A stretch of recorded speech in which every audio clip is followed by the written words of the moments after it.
Entrepreneurs Over 40, Episode 29, with Victoria Wieck of HSN and SHOPHQ fame, talking about how she immigrated to the U.S., eventually acclimated, and began a successful jewelry business. If you're a small business owner listening to this podcast right now, think about this. You've got your version of the giant in the marketplace, right?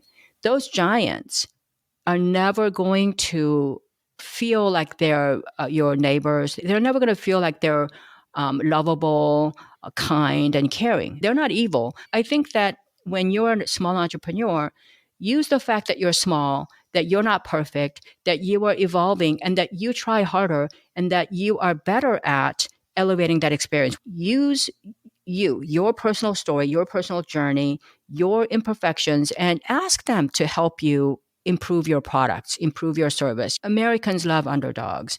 They love people that are straightforward, honest, and they'll cheer for you. They'll tell 10 people about you. You're listening to Entrepreneurs Over 40, the show for somewhat mature entrepreneurs and side hustlers. And now your host, Greg Mills. Our guest today went from a penniless immigrant to building a $500 million business by unleashing her passion for jewelry design. Her products are sold around the world, and she's had her own TV show for the past 24 years, 20 years on HSN and 4 years on SHOPHQ. She has a BS in economics from UCLA and an MBA from the University of Southern California.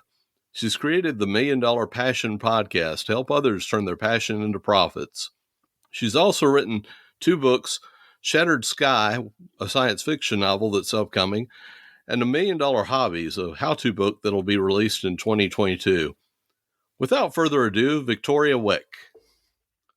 Hey, Victoria. Hi, glad to be here, and thank you for inviting me on your show. I'm glad you could come. Now, can you take a few moments and fill in the gaps from that intro and bring us up to speed with what's going on in your world today? Yeah, basically, I immigrated here with my parents in my early teens, and to make a really long story short, they wanted to come to America because they wanted their 4 girls to have better opportunities, because in Korea, opportunities for girls at that time, it still is today, very, very poor. You were supposed to look for the best guy to marry from the minute you were born. So after arriving here, my father found out the very next day, actually, all his assets were frozen here in America as well as over there. He had sent some money over to some charitable organizations ahead of time just so that he can sustain himself for the first 6 months. And all of that was kind of frozen at that time. So life was pretty tough. We didn't speak English, didn't know anyone. We had no relatives or friends. And so we had to start over. As a matter of fact, in 1972, America itself was going through a little bit of a civil rights movement, a lot of unrest. So with that backdrop, my American dream at that time was to have my own apartment that I could pay for myself. I never thought about actually even owning a home of my own. My parents really instilled in me the importance of going to school, getting hyper educated, because that was the security, that job security you were going to need eventually. So I respected that, did everything they told me to do, whatever they recommended me to do, even though in my heart, I just didn't love school, and I didn't think that schooling was going to really advance my life. But, listen to my parents. So I got those degrees that you had said earlier. And then when I grew up and I was getting decent jobs, better jobs than I thought I would with the degrees that I had, every time I got promoted, I realized it came with a little bit of money, but more importantly, about 15 extra hours of work week, basically. So the thing that to this day I regret, and I wish that I could change it, but I can't, is that when my parents first moved here, they both worked 2 jobs per person for several years, Monday through Sunday. I rarely saw my parents. They went to work at 6 o'clock in the morning, and they came home pretty much when I was exhausted and ready to go to sleep after taking care of my siblings. So when I grew up, I really wanted to make sure that I was present for my children. I took a risk at that time, right about when I was starting a family, to start a business of my own. And the only thing I really knew how to do well was drawing, painting, because that was already in me. It was something that I always enjoyed as a child. But when I first came to America and you couldn't speak English, I had to draw things out to talk to my teachers. There was no English as second language classes back then. I knew how to draw pretty well. Aesthetically, I felt that the American jewelry market, everything looked a little stale. Everything was being sold on status. They really didn't offer things that adorned the women that are heirloom quality. I started with the dream of just spending 20 hours a week on my business in exchange for like $2,000 a month. That was my dream life.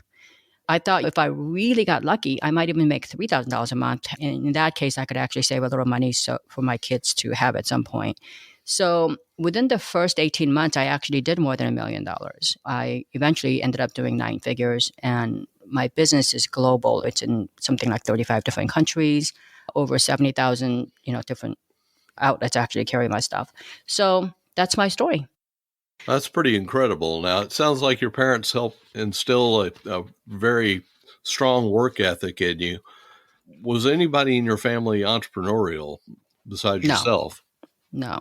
Okay. And that's why I'm so passionate about helping other people. I come from a family of teachers, professors, lawyers, doctors back home. My family history goes back to year 1310. And that's very common, by the way, in Korean families. Like they have these papers that go back. They record everybody who's born and died. I come from a very long legacy of people that served, pretty much. As you know, teachers don't make a whole lot of money. So they weren't entrepreneurial. In fact, the society at that time looked down upon people who were merchants because they felt like you're always selling things or like you're less than ethical kind of thing. So I didn't have a role model. I had to figure a lot of stuff as I kind of stumble upon mistake after mistake. I didn't have enough money to make big mistakes. So the small mistakes eventually ended up helping me when the stakes got very high. When I was doing $100 million, when I was doing $50 million a year, the stakes were very high. And I learned a lot of what not to do from the early years when I made smaller mistakes that meant so much. I made about $150,000 mistake when I was doing a little bit less than $10 million a year. And even then, it was a lot of money. It was a lot of money, and it could have been catastrophic. But later down the road, I was able to avoid those types of mistakes, when the stakes were $1 million, $15 million. The lesson I learned is that a lot of times those mistakes come to you almost as a really great lesson for the future. I grew up in East LA. That's where the riots, you think about the Watts riots, you think about the recent riots like in 1994, 1992. I grew up right in the center of that. And I never actually ever gave up hope. And I never gave up the focus on what I had to do for myself. I didn't depend on anyone. And I always thought about, is there like one single thing I could do to help myself? Because I wasn't born on this earth so I could just starve all day. So what can I do? Because if I'm still breathing air and I'm still healthy enough to be whining about something, I can still work on the purpose in my life. I looked at the little things I could do. For example, when I was 13 years old, I didn't speak English, and I decided I'm going to learn to speak English. And there was no English as second language, especially for Koreans. I mean, there isn't one now. So my father had an English dictionary. And before he went to work, he would circle any random words that were less than 5 letters. So I could then, look them up. And it turns out I did about 200 words a day because I had a lot of time by myself. American kids, actually, high school kids, their whole vocabulary bank is like 2,500 words. So I was there within a year. I was more than there within a year. It's just an example of the one thing you can do. Then coming from that background where I was happy, I literally was not miserable. I was happy living on $1,000 a month, $2,000 a month. So later on in my entrepreneurial career, there were a lot of times when you can just look the other way or have a little lower standard or reduce the quality by just a few little notches so that you can make more money. Because, when you're doing 1 million pieces of jewelry a year, every little bit ends up in the bottom line, right? And I never had the urge to compromise my morals. I never had that because I was like, if I can survive literally in the ghetto and be happy, I can survive anywhere. I'm not about to exchange any part of my moral compass for any amount of money. It just wasn't worth it. And when you do that, you're operating with a lot of clarity as to the purpose in life. Every action has a purpose. My mission was to be present for my children all the time. I had plenty of money to have nannies and all drivers and everything by that, but I wanted to be there. So I actually, drove the field trip car for both of my kids. And if I couldn't do it, they didn't actually go on a field trip. So I was present for all their tennis, piano, the first day of soccer, all that stuff. What I'd like to say to everyone who's listening right now is that when you focus on the right things, when you focus on your personal relationships, focus on your health, and focus on your moral values, the money actually comes even when you're not looking for it. That's what happened to me. I never actually searched for money. I'm not a materialistic person by any means. I really live below my means. I drive a Jeep. I could easily buy whatever car out there is, but I like my life that way. Yeah, I think at some point you just find there's only so much that money can get you. I hadn't planned to ask this, but I'll go ahead and ask it. How did you discover your purpose, your life's purpose early on? I didn't. It's really interesting. When you're that young, you have no idea what's happening to you. I used to cry and tell my dad, let's go back home, because my life back home wasn't bad. Our lives were not bad at all. He foresaw what would happen to me and his 4 daughters when they grew up. But when you're 13, 11, because I was 13, my sister was 11, and they were all the way down to about 1 year old. So there were 5 of us. He told us basically, if you want to be a great mom like your mom, I'd like that to be your choice, not the society's choice or anybody else's choice, right? So when I came here, I'm still young and I had no friends because when you speak no English, it's hard to have friends. And I used to tell him, let's go back home. It wasn't so bad. This whole American dream thing is just a dream. It's never, ever going to come true for us at all. I used to argue with him, and he tried to go back, and he couldn't because, we didn't have money to buy 7 plane tickets. So we stayed. We had no money. I didn't see my parents, all that stuff. That's when I realized, there has to be a purpose in my life. I don't know what that is, but whatever it is, I'm going to have to fulfill it. I'm going to have to go ahead and do something. Now, my grandmother, my mom's mom, passed away a few years ago. She was like 104 years old, but she used to tell me, I spent a lot of time with her because my mom had a lot of kids. So my grandmother used to come over and help out. And I was the oldest. She eventually joined us here in America. But when I first left, she said, when you go to America, just remember that happiness and success, all these things that your fathers are crazy about searching for, those things don't come from money.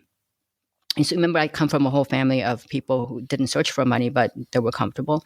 So she said that the ultimate happiness, the ultimate success is actually a place in life where you have the perfect health, the quality of your relationships are high, your parents, your children, your siblings, people that are really close to your inner circle. And then wisdom, the way she says the wisdom, it's more like moral compass, like understanding what's right or wrong. And then longevity of life, because sometimes tragically your life gets shortened. And then you do need a little bit of wealth to have all of those things. I didn't understand what she was saying back then, but now I'm sure you can relate to this. A lot of entrepreneurs over 40, there's a myth that in order for you to make more and more money, you got to work more and more hours. And the best thing you could do for your children is make a lot of money so that they could have the things that you couldn't afford. And when you get there, when you actually achieve the financial success, you're going to spend time with your children. Well, your children don't wait to grow up. They grow up on their own time. So I actually thought about her a lot, and she was with us while I was raising my children. Basically, when you prioritize your family, and that's what happened to me. Like I decided, okay, 20 hours a week, how do I do this? I realized quickly when I call somebody from California to New York at 9 o'clock in the morning, it's noon. She gets back to you, let's say after she comes back from, lunch or whatever at 3 o'clock. When she comes back, and if I'm working like Monday, Wednesday, Friday, and she calls me back the next day, I can't get a hold of her. We can play phone tag forever. So what happened was I used to get up at 5:30 every morning. And between 6 o'clock to 8:30, I would send faxes like crazy. Back those days, we didn't have email. To companies in Europe, because Europe, 8 o'clock in the morning, California time is midday in Europe. If the faxes were cheaper, we were charged like about 30-second increments or something like this. So I could send 3 or 4 pages of fax with that 30-second was like $2. So I did that all over Europe, and I ended up opening some of the biggest stores in Europe before I actually opened anything here. So I knew that there was differences in international time zones. So I worked from like 6 o'clock to 8 o'clock in the morning. And then I drive my kids to school. I come back, have breakfast with my husband, who was actually quite broke himself.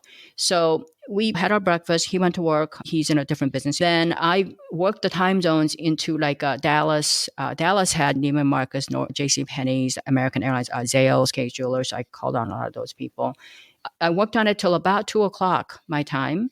When my kids were out at 2, I didn't answer any phone calls, do anything from 2 to 9 o'clock at night. I picked them up, did all their after-school activities, had dinner, did their homework, put the kids to bed. 9 p.m. California time is noon in Asia. So I opened up major department stores in Japan, Korea, Singapore. Basically, I built my business, and then the next thing I knew, I had a very desirable global distribution. And then I got phone calls from TV stations asking me if I could go on the TV networks here. So by prioritizing my personal life, I was able to build a bigger business and a global business that's very secure. Okay. Now, going back to that first job that you had out of college, where you were working for a jewelry company, Mm-hmm. and as I understand it, you started in marketing there. Is that correct? Yes, I studied Okay. marketing. How did you kind of transition? Yeah, I have to tell you a funny story. I didn't like school. I didn't want to go to school. But my parents kept telling me, we got to be a doctor, lawyer, or whatever. I didn't see myself being either one. So I got my MBA. And within my MBA, I thought once I started, this is pretty good. The marketing part of it is really interesting because that involves a lot of creativity in terms of visual, all the ads, and also ad copy. I thought this part of the education, I think I can handle. Well, so I majored in marketing. And my marketing professor at Southern California said to me that I wasn't going to be very good at marketing because I didn't understand the nuances of language and I didn't understand the marketing environment because I was just so boneheaded about transparency. For example, when they would say something like, the most effective word in marketing is the word free. And I would say, but it's not free. And they're like, but it works. And I'm like, but it's not free. You're lying to people. And they used to tell me, you can't be in marketing. Okay. So he recommended that I get, something that's more finite, more absolute. So I got my degree in finance. So with dual MBA and UCLA, I got a lot of offers to go to East Coast. I didn't want to leave my family back home because my parents still couldn't speak English and there's all that stuff going on. So I took a job in a jewelry company. That wasn't my ideal thing, but I did it. And I told my boss, he just recently passed away, by the way, we've been friends for pretty much all our lives, but I told my boss at that time, this isn't my dream job. I didn't go to school to become an entry-level marketing person. I'll do this while I'm looking for another job. He kept on looking, for people as well. But eventually, I took this company from $150 million to $450 million with my marketing direction. I did some designing work for him as well. So one day I was sitting in traffic and I think I had an hour and a half drive. It's a 90-minute drive from Burbank to Santa Monica where I lived. It's the 3 worst freeways in the world. I had to take all of them to get home. So Friday night, I said to myself, already 6 o'clock and I have another 90 minutes to get home. And I can't see myself sustaining this life with my children. So I basically said, I'm going to have to find a different way of making a living. That's when I gave him my notice, I think like in April. I left there like in August. He kept asking me to stay like 2 more weeks and 2 more weeks and 2 more weeks. So I did that. Eventually, I thought I know enough about the jewelry design part of it. I have a pulse on what's going on out there. And by the way, my boss was just an amazing marketer. He really had a pulse on the American public as well. So we got along really well. And he trusted me. I really made a lot of mistakes on his dime. So I started my company. He was a chain. He did mostly no stones, just jewelry chains and charms that are all pure gold. So I made a promise to him that that's the one thing I'll never get into. My designs were diamonds and gemstones and things like that. If I ever got into that business, I'm not going to ever compete with him directly. To this day, that's the stuff I don't do. I basically started the company thinking that if I could make $2,000 a month, I worked out the numbers too, like direct mail response rate was like 10%. Response rate, and then it was like a 2% of the people would actually buy anything from you. I typed out these letters every day, like 50 letters a day. thinking I didn't need to make millions like he did. I just needed to, have like 50 people respond to my letters. 50 people a month is what I was looking for. My response rate was quite high because of the way I curated who I was writing to and how I personalized the letters. I usually would include like a hand drawing of something that they're not used to seeing. So I had a very high response rate and I had a very high conversion rate. And that's true today. My conversion rate is somewhere between 60 to 80%, which is Wow. kind of unheard of. Like I said, I'm very transparent, very direct, and very focused. I don't tell people I do everything. Even in the design world, there's stuff I'm not comfortable doing. I'm not good at it. I just let them know that I don't do certain type of things. Have you ever heard back from any of those professors in your marketing? Of course, yeah. It's funny because the first time I was on TV, I think he contacted me from Facebook and he said, I should take credit for all your success. And I said, why is that? He goes, because I probably pissed you off enough where you just decided to prove me wrong. The word free, I've always had a problem with that because I'm like, you're building all this stuff in. The American public today know instinctively, even if that one thing is free, that they're going to be bombarded with more advertising or what. There is something in it for you. And if you are not going to be transparent about that, their relationship, journey as a customer with a little bit of skepticism. And it's hard enough when they trust you 100%. Like if you keep going back to the same store for groceries, they trust you 100% that they still have to figure out, do I really need this today? Is this the best price? So if they start your relationship already with, oh, this guy's a little shady or they're known for bad, stale produce, you're not going to go there. So why start that journey? Just let them know up front what they're getting, what they're not getting, right? And I've always done that. I've always just told people, I don't do anything for free. I'm not the cheapest. I'm the best, and you're going to pay a little bit more money for it. So yeah, they did call me, and they have invited me several times to come and speak and all that stuff. For many years, I actually was a mentor for incoming students and helped out some of the kids that graduated, wanted to start a shoe company or this company. So I was kind of sounding board because I do believe in paying forward, I'm going to ask this question anyway, and you may have just answered it, but you said that in your bio, you've got an MBA from the University of Southern California in marketing and finance, but claimed that you had to unlearn it in order to innovate, elevate, and evolve to continuously uplevel your business. That's absolutely true. I would say that my degree in undergraduate, the economics degree, was very useful in my journey. The MBA, not so much. And it took me several years to kind of unlearn that. I got my little template for like doing my business plan. I got my template for setting goals. I was a good student. I was on a scholarship. So I'm so armed with all these things. I'm going to have a leg up on things. But I realized, okay, well, wait a minute. Why am I doing this business plan? Who's going to see it? Because I'm not looking for like loans or anything, So I thought to myself, okay, so a business plan, I suggest everybody to actually do one because it is good for you. But the way they teach you to do it, and this is not just USC, it's every MBA program. Their programs are designed in such a way that you graduate from their school, you plug into a giant company where you could become a vice president or CEO if you're really lucky eventually, but a vice president, manager of a department. And so what happens is that you're supposed to plug into this system and make their system better. So goal setting, for example, if you're an entrepreneur right now and running a business and you're doing $5 million, a year, let's say, and you want to go to 6 million, okay, you set your goal to 6 million next year. You realize, okay, well, how am I going to get there? I'm going to need a couple more people to help me. I might need a bigger, restaurant. If you're running a restaurant chain, if you're running a chain of dry cleaners or whatever, you might need a couple more people. Your expenses go up a little bit because you're investing in that future, right? So COVID hits, and let's say instead of increasing your business by $1 million, your business goes down by 3 million. I'm just making up numbers here. So what happens is, if you're a marketing director of Hilton Hotels, or if you're a marketing director of whatever, you could just go to your board and say, look, there's COVID. I couldn't do anything with it. And as a matter of fact, everybody else is down 90%. I'm only down 60%. Hey, you might even get a promotion for that.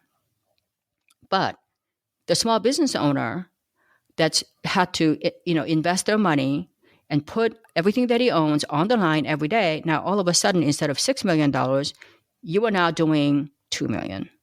Okay. And You have a heart and you don't want to lay off your employees. They've been like family to you all this time. So now what do you do? Well, there's nothing in the MBA program that tells you.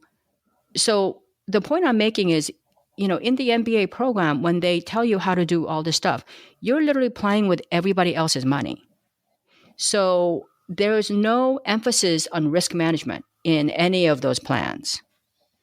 Whereas in a small business, you got to manage your risks. That's a huge, huge part of your journey, because every time you lose money, every year you lose money, it sets you back, right? And so if you don't want to take unnecessary risk, financial or reputation risk, how do you then continue to innovate and elevate? And how do you continue to test?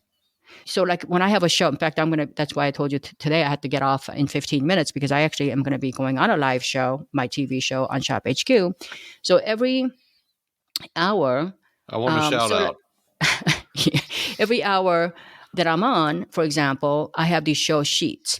And we have, for example, things that I know. We reorder for like 3 years now, and we can count on it. Like every time I put it on, we can count on selling 250 minutes in 3 minutes. Okay, so you can count on that money. So instead of just counting on the things that you can sell and just airing that to death until nobody buys it anymore, what you do is you say, okay, why is this selling? And what else is selling? Because if we're selling yellow diamonds and pink diamonds, maybe all color diamonds would sell. Maybe bring in some blue in. If we're selling, for example, things that are $50, $100, that's a sweet spot. Maybe we bring in other styles that is at a price point. So we can basically test in the environment. I told my show host today, if we sell these 4 items out of the 16 items that we have to air today, we've met our goal, we've made all the money. That doesn't mean we just chill out and relax. That's the time when we can bring in a few of this, a few of that, to see which one of those things that we're testing is going to be the next big star. So in the MBA program, there's nothing like that actually will teach you that. So now why I say you have to unlearn it is this. Your teachers tell you you're a great student, this should work, that works, and it works for Coca-Cola, it works for JP Morgan, it works for all these companies. And then you're like, who am I to sit there and say it won't work for me? I'm not going to argue with the success of the Coca-Cola. I'm not going to argue with the success of JP Morgan. I'm not going to argue with Wells Fargo. So they must work. What they don't for a small company. I think of the word new and improved because they're saying that's the second most effective word in marketing. So I had to think about that. How can something be new and improved? Because if it's improved, it's not new. I would ask that. And then my marketing teacher told me I was crazy.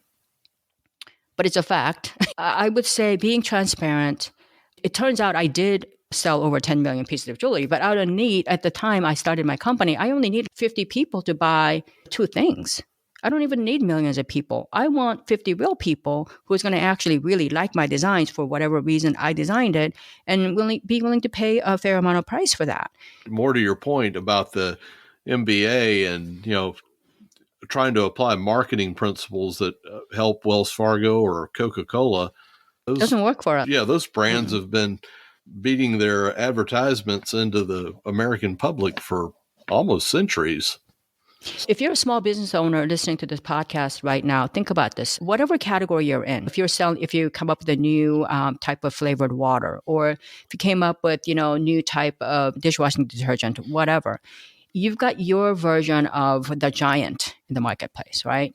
Those giants are never going to feel like they're your neighbors. They're never going to feel like they're lovable, kind, and caring. They're not evil. What I'm saying is you as an individual entrepreneur, whether your branding is you being folksy, whether your branding is you being straightforward, honest, hardworking mom, that's who I am, who happens to have a skill. And my customers, like when I go on TV, they all know that I have kids and my family matters a lot to me because I do that part on my social media.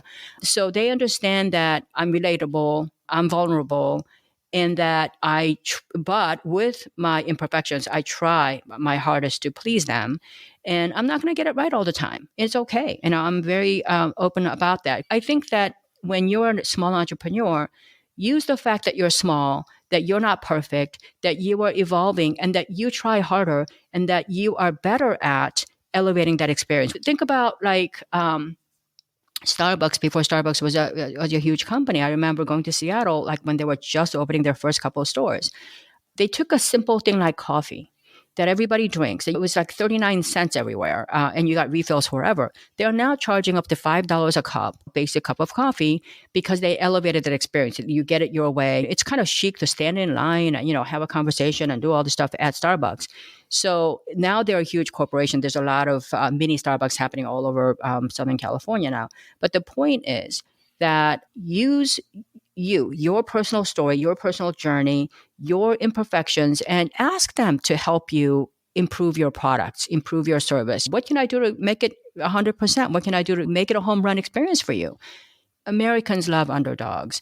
They love people that are straightforward, honest, and they'll cheer for you. They'll tell 10 people about you. And that's how I grew my business from nothing.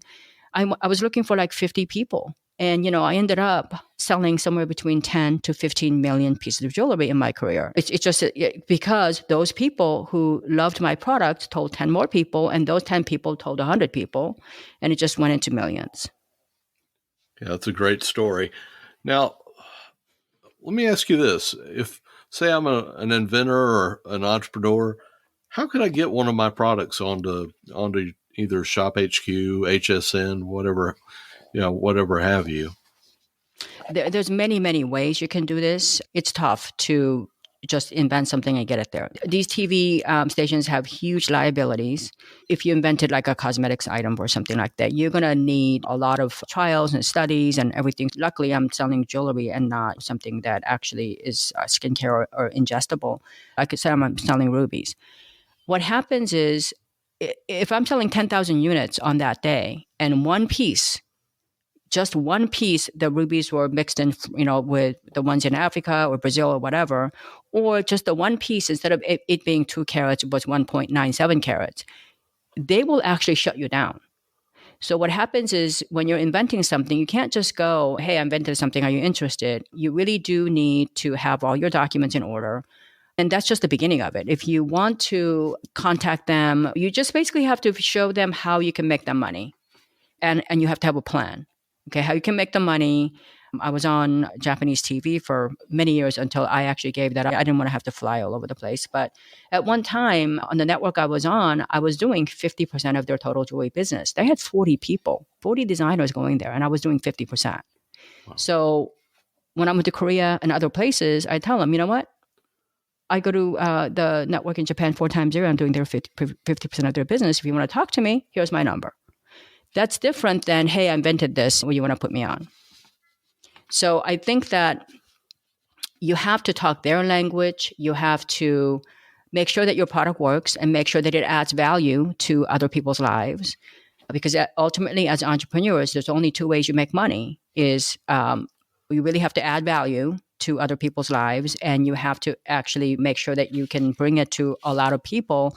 If you're sure that your product either solves problems or saves time, saves money, all this stuff, then the TV networks are really great because they can get it out. They can get 10,000, a million pieces out in a very short amount of time.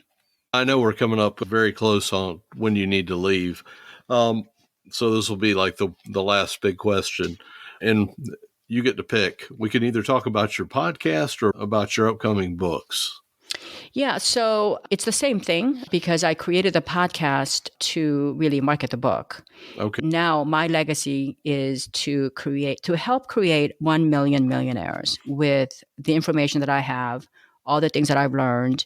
I don't hold anything back in terms of the skills that you need to master and what it takes for a modern entrepreneur with no money. I actually recommend that even if you have money, don't spend your money. Don't risk it because you don't need to. There's a million ways you can test drive your business concept, your samples, your invention long before you spend any money. I took the 6 key skills that you need to build an empire, and I give free webinars when your listeners can come to the victoriawieck.com site and sign up to any of the free webinars. One of them has to do with like storytelling. Negotiating is a huge thing if you're dealing with TV networks or department stores, airlines, duty-free shops. And I've done business with all of them. So negotiating is a huge key pillar.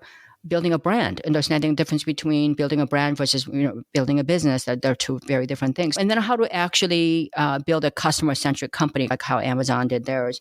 So there's 6 different key factors that you really need to master before you can really look at that first 100 million. And so I do that on my podcast, where I bring in people that went from nothing to something. I think almost all of them that I've interviewed were more than millionaires. Some of them go to a couple 100 million. And most of them do not have a college degree. Several that are, in fact, the most successful ones that I've had don't even have a high school degree. It wasn't like they just lucked out.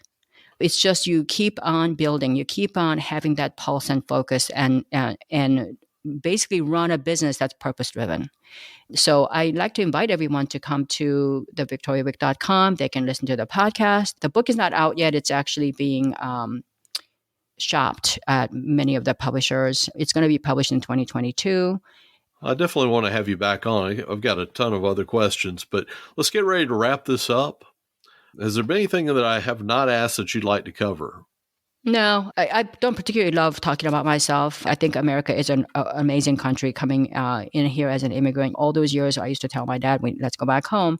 If he were alive, I'd take that back. For me, the American dream is very much alive. And it's really a shame that the so-called experts in all these areas are either marketing something, selling something, or they're not being very truthful about what you can do, how you can reach the American dream. I think right now is better time than ever before to find your niche and build your dream.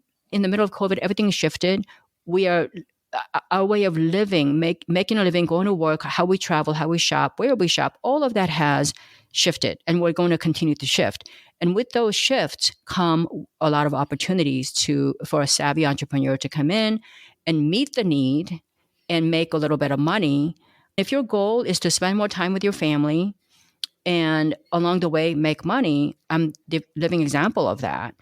And I took care of my parents. I actually eventually put both of my parents back to school. My father became a doctor here after age 50 something. My mom wanted to start her own little business, and I still got her back into school as well. So I think that everything is possible, and you just have to be willing to do it. The good news is everything is possible. The bad news is it's all up to you. Mm-hmm. What's the number one piece of advice that you can give for our listeners? Get help early. I'm not saying you should come to me for help. I'm saying that it's time to stop competing. It's time to start collaborating with everybody you see, because even the people that are not famous, that didn't run a huge business, but somebody who had the gumption to start anything, even those people who failed miserably, if you can get them to talk honestly with you about their experience, how they failed, and what it would have taken for them to succeed, you're going to have such knowledge base. You're going to be so much better off, because those people have seen the landmines that you still cannot see right now. You shouldn't be able to see them yet. But I mean, do you want to blow up your limbs before you realize what's going to happen? Or do you want to learn from other people who've seen it? I think that get help early. I didn't have help. In those days, we didn't have internet. We didn't have Google. The online learning experience wasn't there. But Greg's show here, Entrepreneurs Over 40, my show, you can listen to all kinds of podcasts where people just like myself who have done it, who haven't lived our lives just coaching for the sake of coaching. It's just like a masterclass. Every episode is like a masterclass. Start learning, and also tune out the noise. Just be aware when somebody wants to give you a little piece of advice and then they invite you to a masterclass. Just be aware of that. There's a lot of free information out there, especially for those of you who are current entrepreneurs. When I coach, my specialty is taking people who are already doing 7 figures to 8.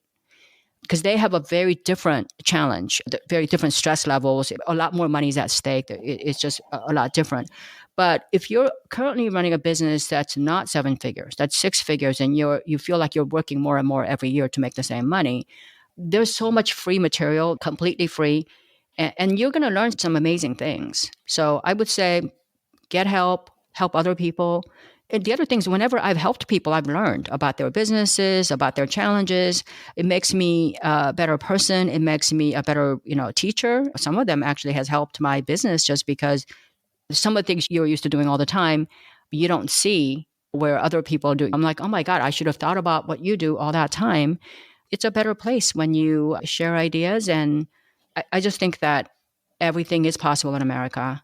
And it's more possible today than ever before. Everything that I used to spend money on, Greg, like my first big expense was a computer that like 256 megahertz, okay?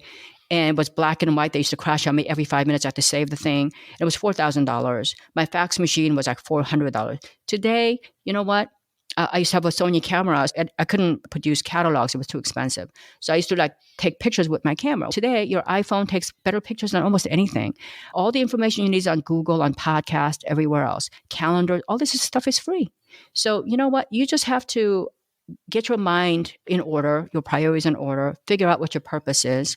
And when I say purpose, figure out what your purpose is in life and how that aligns with helping other people with the similar purpose, right? Because that's your target audience. And then it's just a matter of connecting with them and offering what you have, because you'll be surprised, you'll be amazed at the response from your target audience. They love people that try hard, that's got a new idea, that's got a new dream, because you're kind of like part of them. Your success is like part of their dream.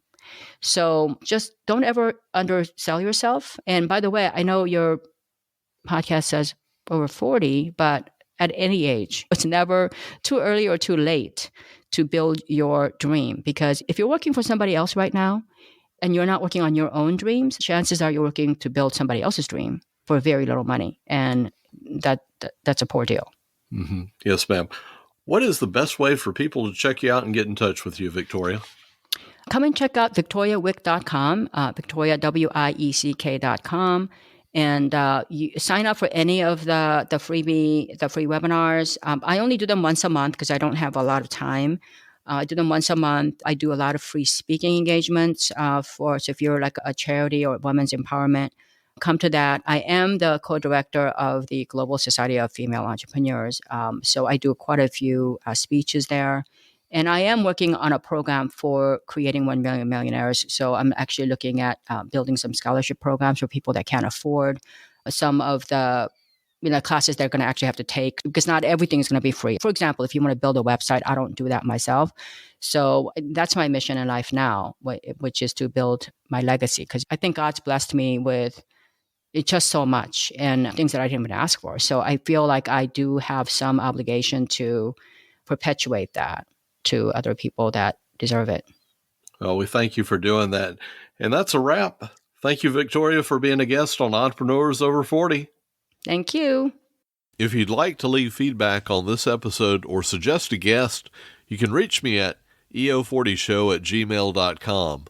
That's eo40show@gmail.com. Next week, we'll have on Sean Moy talking about his invention, the eSports Trainer, and how it improves muscle memory in sports. Don't forget to subscribe in your favorite podcast app so that you don't miss it or any other episodes. Thank you for listening to Entrepreneurs Over 40. Check us out at entrepreneursover40.com. If you've enjoyed this podcast, please leave us a review on Apple Podcasts, Google Podcasts, or your favorite podcast directory.